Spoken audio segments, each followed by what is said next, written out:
इसको भी स्टार्ट कर दिया जाए।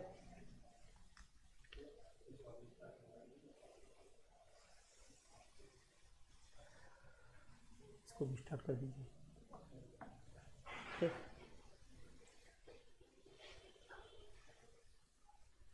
प्रिय छात्रों, आपका हमारे YouTube चैनल द स्कॉलर पर स्वागत है। आज हम आपको पढ़ाने जा रहे हैं मुगल राजवंश।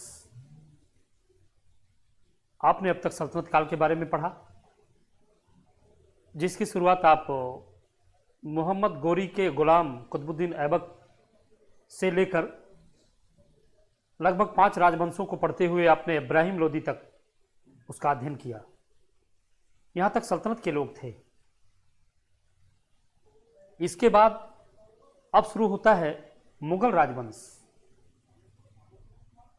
यद्यपि इसके पहले ही, मुगल राजवंश के पहले ही दक्षिण भारत में मोहम्मद तुगलक के शासनकाल में विजयनगर बहमनी साम्राज्य की स्थापना हो चुकी थी, लेकिन वो साम्राज्य लंबे समय तक चले, अर्थात लगभग 300 वर्षों तक वो साम्राज्य चलते रहे। औरंगजेब ने जाकर इनका पूरी तरह से सफाया किया, इसलिए इन बादशाहों के समय भी कुछ न कुछ वहां घटना घटी है। इसलिए ये बादशाह पूरे पढ़ लेने के बाद तब हम लोग विजयनगर और बहमनी के बारे में पढ़ेंगे। ठीक, हमने पहले विचार किया था कि क्यों न पहले इन साम्राज्यों को पढ़ लिया जाए, जान लिया जाए, लेकिन फिर हमने सोचा कि नहीं, क्योंकि इन राजवंशों का भी उनसे कुछ न कुछ टर्म है, इसलिए इन्हें मुगल वंश पढ़ लेने के बाद ही उनका अध्ययन करना ज्यादा उचित होगा। हम आप लोगों के कमेंट भी जान लें।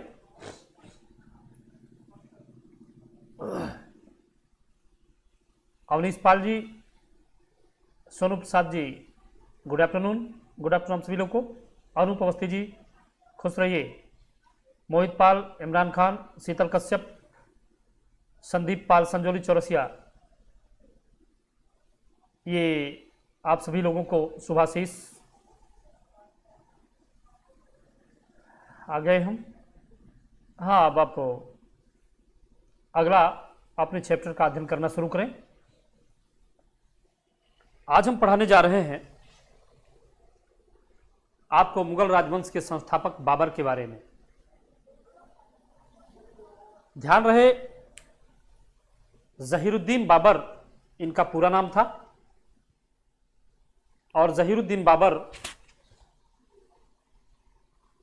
पहले फरगाना के रियासतदार उमर शेख मिर्जा के छोटे से पुत्र के रूप में जन्म लिए। ध्यान रहे कि इनका परिचय जब भी दिया जाता है तो बाबर का परिचय दिया जाता है कि बाबर उज्बेकिस्तान के समीप स्थित फरगाना रियासत, मध्य एशिया, फरगाना रियासत के रियासतदार उमर शेख मिर्जा के पुत्र थे।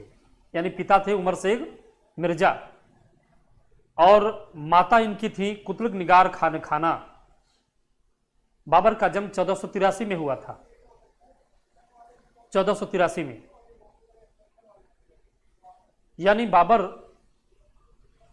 पिता की तरफ से तैमूर लंग और माता की तरफ से चंगेज खां के वंशज थे। ये तैमूर लंग तुर्क थे, उनकी 5वीं वंशज, और माता की तरफ से कुतुब निगार खाना की तरफ से बाबर चंगेज खां की 14वीं वंशज थे। इन्होंने एक नए राजवंश की नींव डाली। नए राजवंश का नाम चगतई तुर्क रखा। ये चगतई जो था चंगेज खां का दूसरा पुत्र था, उसकी तरफ से इन्होंने अपनी वंशावली का नाम रखा। ध्यान रहे कि एक बार कबूतरों की लड़ाई देखते समय इस रियासतदार की मृत्यु हो गई, यानी उमर शेख मिर्जा की मृत्यु हो गई। बहुत अल्पायु में ही, 11 वर्ष की अल्पायु में बाबर को फरगाना रियासत की सत्ता संभालनी पड़ी। सत्ता संभालने के बाद उन्हें अनेक कठिनाइयों का सामना करना पड़ा।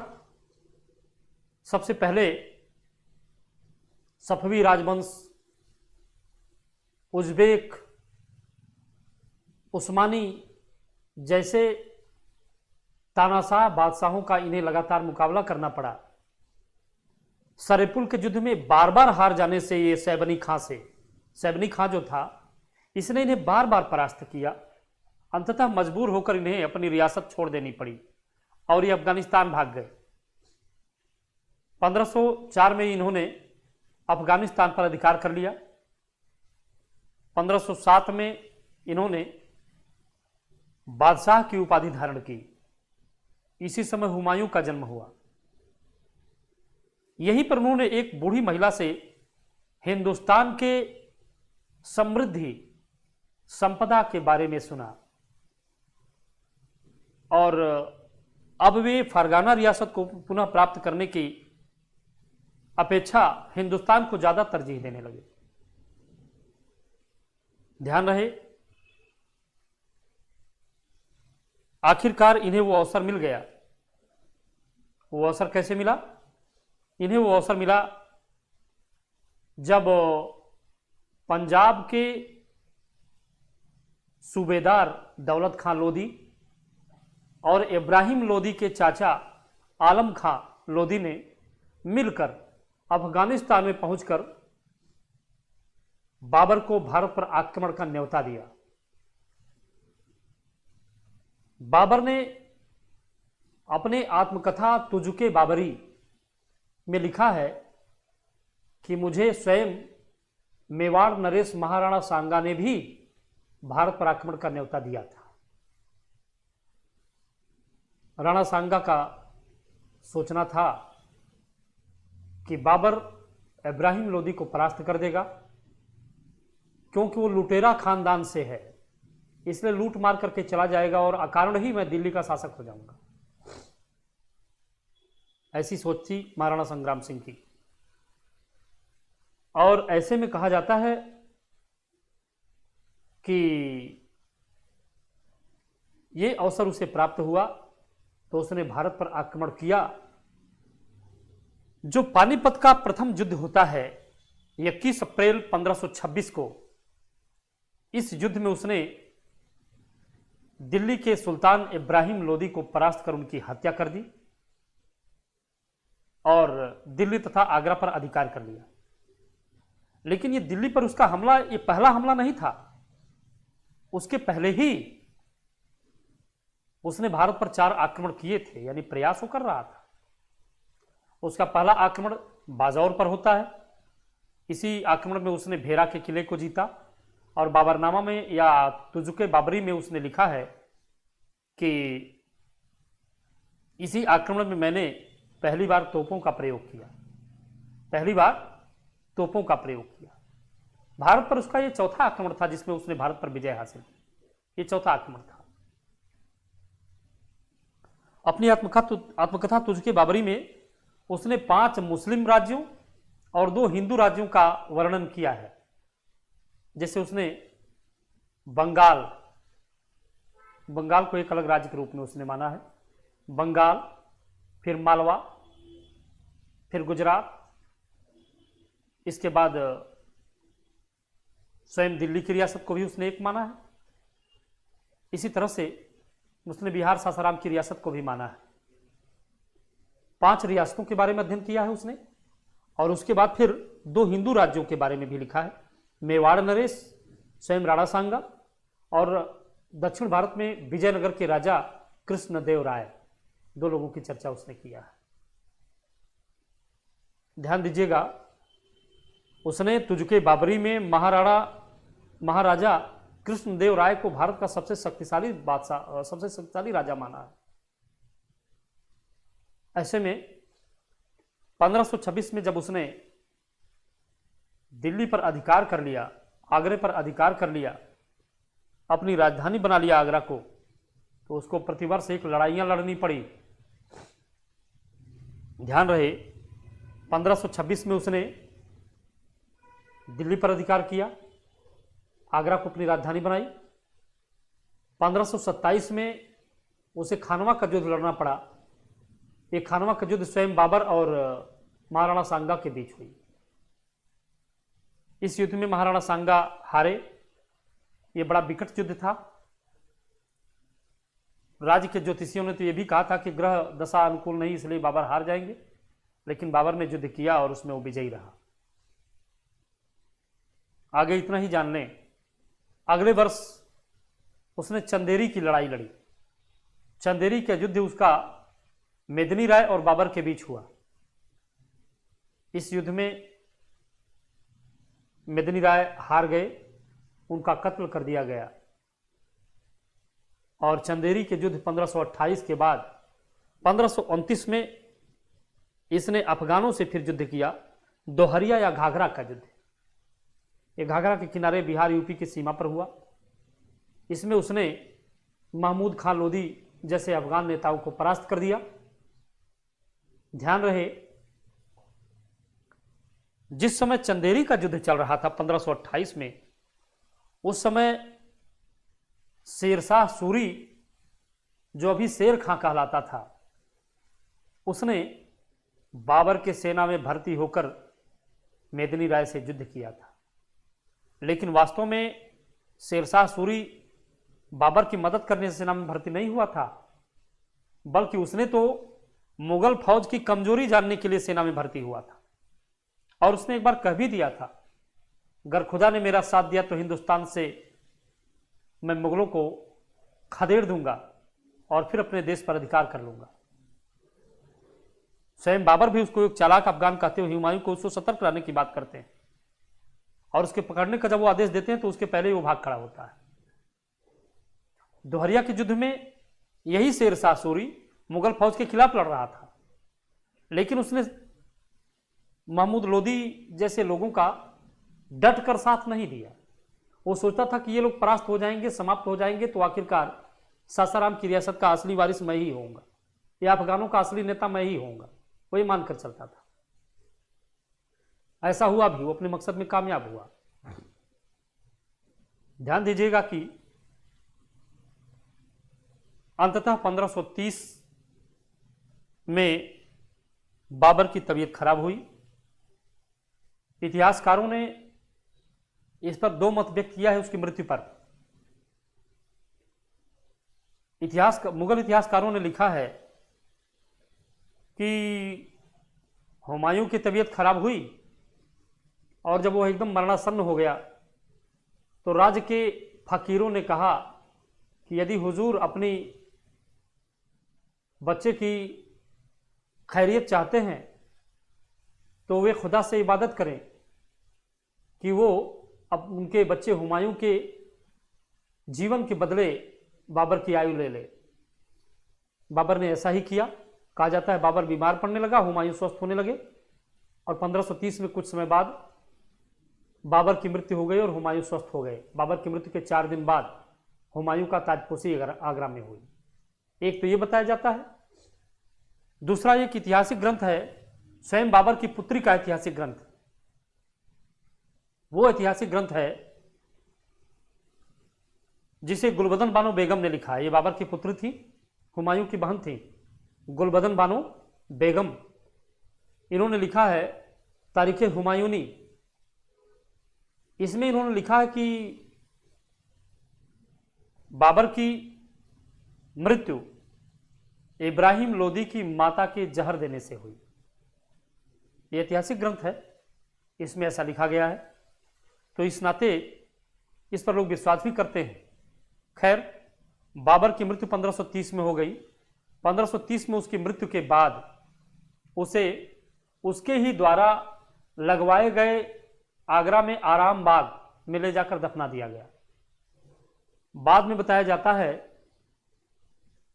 शेरशाह सूरी के शासनकाल में उसकी एक बेगम, बेगा बेगम, हिंदुस्तान आई और हिंदुस्तान से वे उसके अस्थि पंजर बटोर कर उस कब्र से खुदवा कर काबुल ले गई और वहां काबुली बाग में ले जाकर दफना दिया गया। ये बाबर का इतिहास है भारत में। ध्यान रहे, इसे भी जान लें, बाबर की उपाधि थी कलंदर, क्योंकि जब बाबर ने दिल्ली में जंग जीता तो इतना धन प्राप्त हुआ कि उसने काबुल के एक एक नागरिकों को एक एक चांदी का सिक्का दिया। उसने कहा काबुल की गरीबी अब नहीं। इस प्रकार बाबर के बारे में बताया जाता है कि उसकी उपाधि, लोगों ने उसको कलंदर की उपाधि दिया। कलंदर। बाबर एक अपनी आत्मकथा लिखने के साथ साथ एक पद्य शैली का विकास किया था, जिसे मुबैया कहा जाता है। मुबैया ये पद्य शैली है, कविता लिखने की शैली है। इतना ही नहीं, बाबर ने खते बाबरी नाम से कुछ खतों का संग्रह कराया था। खते बाबरी के नाम से कुछ खतों का संग्रह कराया था, ऐसा भी बताया जाता है। तो इस तरह हम लोग देखते हैं कि बाबर एक रचनाधर्मी भी था। उसने एक बढ़िया कलाकार, बेहतरीन कलाकार जिन्हें बेहजाद कहा जाता है, बेहजाद की सेवाएं कला के रूप में प्राप्त की थी, उन्हें पूर्व का राफेल कहा जाता था बेहजाद को। इनसे बाबर ने कला बनाने की सेवाएं प्राप्त की थी और आखिरकार बाबर की 1530 में मृत्यु हो गई। ठीक, जी हाँ। तो ये रहा बाबर का इतिहास, जिसे आपने जाना। हम लोग इनके बारे में जो अभी अभी जाने उसको लिख भी लेते हैं। बताएं आप लोग, क्या आप लोगों के कुछ कमेंट हैं? रंजीत कुमार जी, खुश रहिए।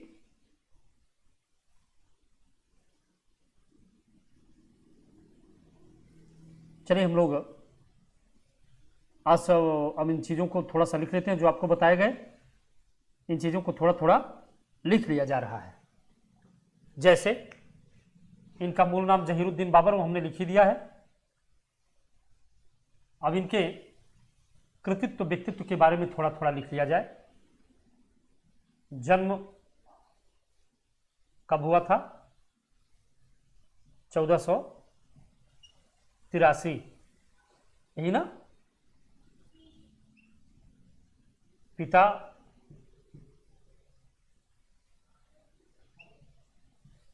उमर शेख मिर्जा, पहले इन लोगों की उपाधि मिर्जा थी। ठीक। माता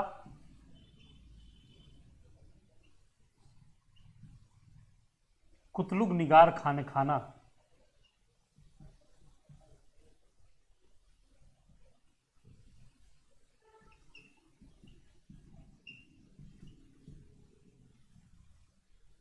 कुतलुग निगार खाने खाना, ये इनकी माता थी। यहाँ आप लिख सकते हैं,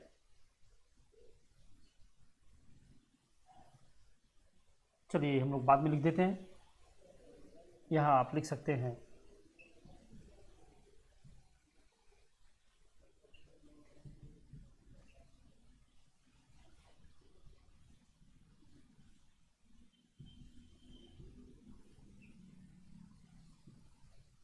ये हैं चंगेज खां की वंशज।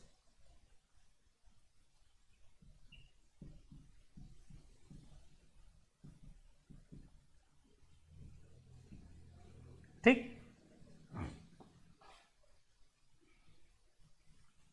पिता, माता और उमर शेख के बारे में आप लिख सकते हैं फरगाना रियासत के रियासतदार थे।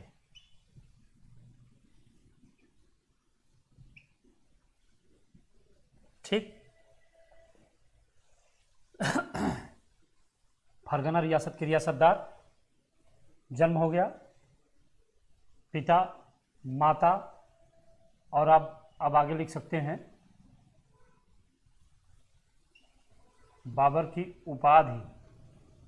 उपाधि क्या थी? कलंदर। ठीक, ये बाबर की उपाधि है।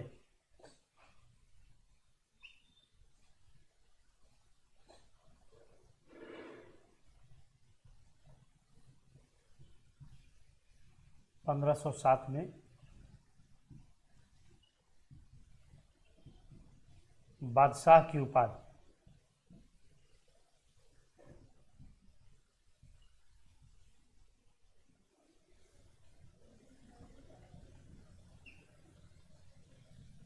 बादशाह की उपाधि धारण की। ठीक।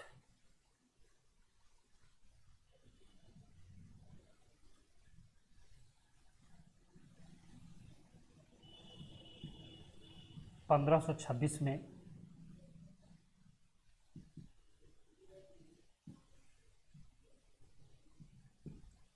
पानीपत के युद्ध में सुल्तान इब्राहिम लोदी को परास्त कर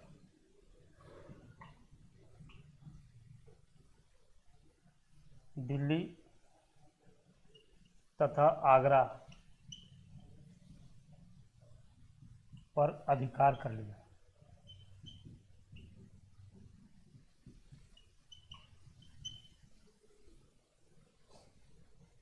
पंद्रह सौ छब्बीस में पानीपत का युद्ध। ठीक, आप यहां लिख सकते हैं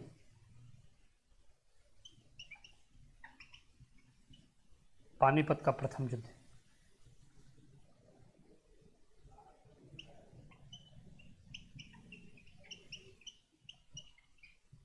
प्रथम युद्ध था जो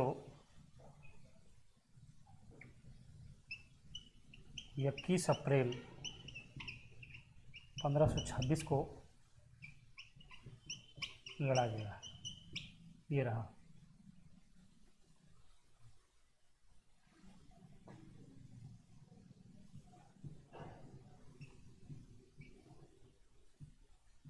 खानवा का युद्ध 1527।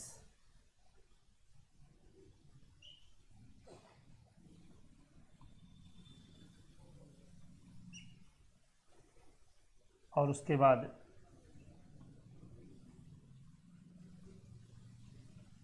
यह बाबर और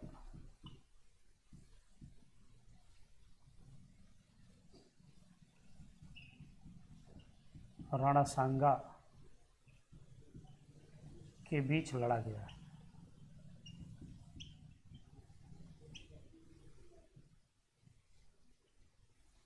ये वाला देख लीजिए।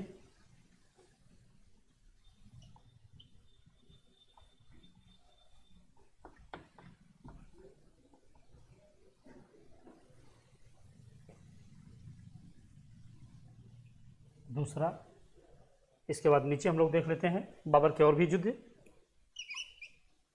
तीसरा, चंदेरी का युद्ध। चंदेरी का युद्ध ये लड़ा गया 1528 में। बाबर और मेदिनी राय के बीच।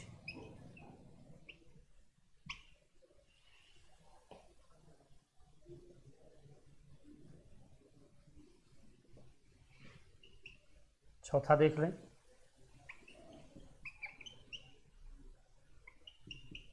घाघरा या दोहरिया का युद्ध 1529 में बाबर और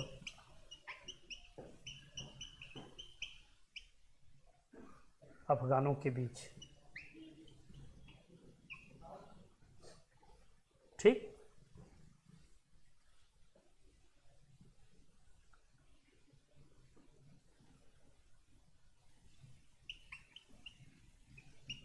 बाबर की मृत्यु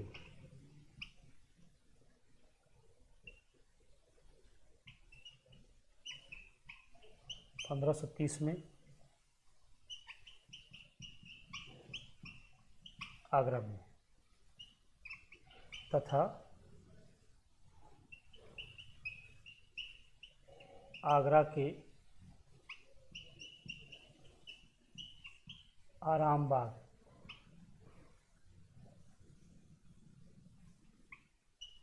में दफन।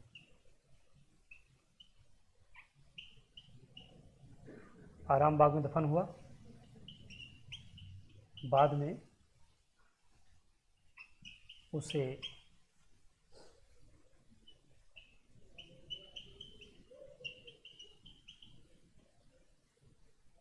अफगानिस्तान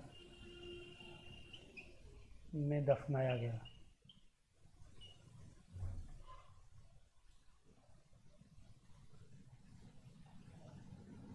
ठीक, ये रहे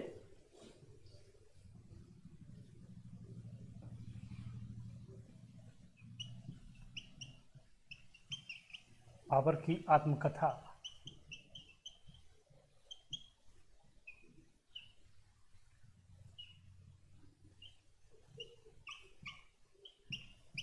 तुझके बाबरी,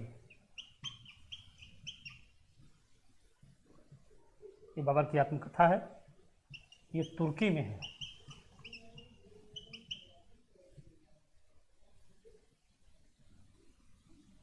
तुर्की में आत्मकथा है इसकी, और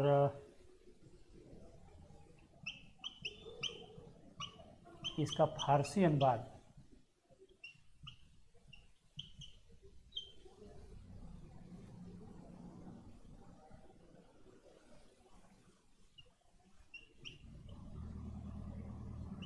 अब्दुल रहीम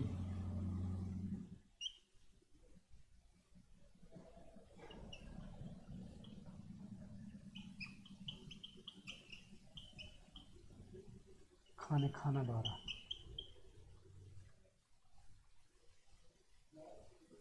ठीक,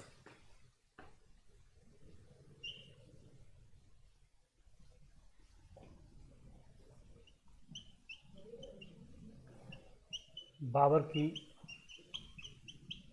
पद्य शैली, इसका नाम है मुबैया।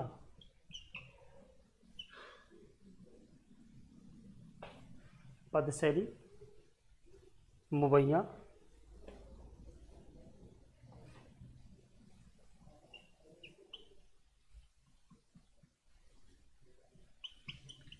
पत्र संग्रह,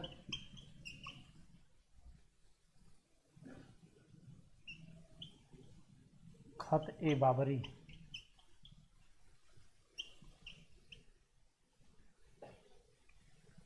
ये पत्र संग्रह है।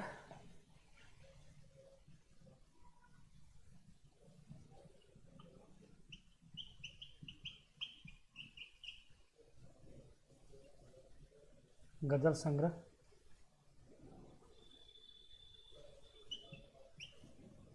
तुर्की भाषा में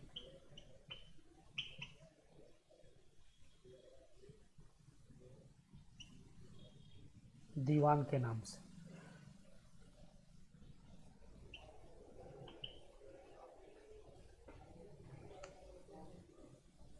ठीक,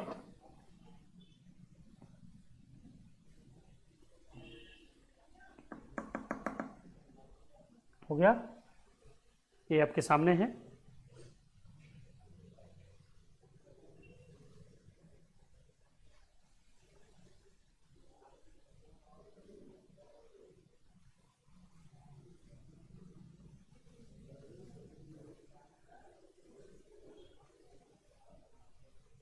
प्लीज नोटेड इट, इसे नोट कर लीजिए, फिर तब हम लोग आगे बढ़ जाएं।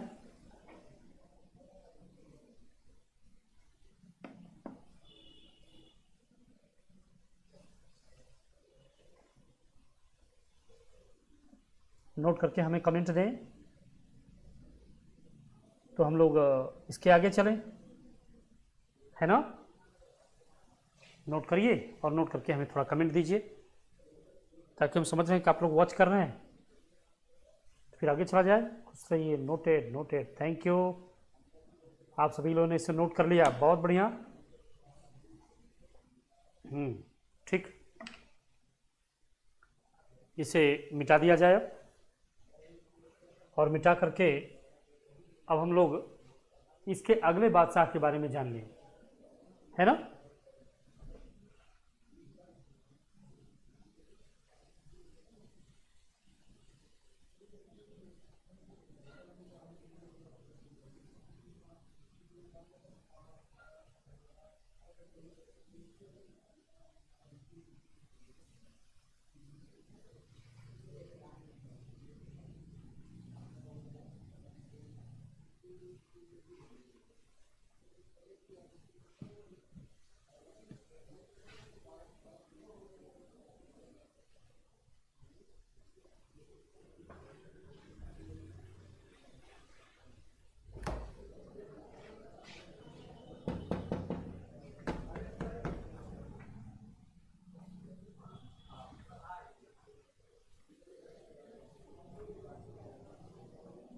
आकाश थोड़ा सा बंद करके फिर स्टार्ट कर दो, इतना ही करना है, बस थोड़ा सा बंद करके फिर स्टार्ट कर देना है।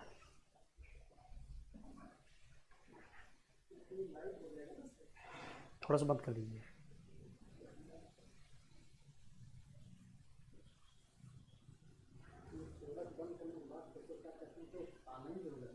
हाँ हाँ ठीक है, सब हो जाता है। थोड़ा बंद करके फिर स्टार्ट। वो शुरू ही नहीं नहीं ऐसा नहीं। वो आप ही लोगों की सुविधा के लिए मैं अलग से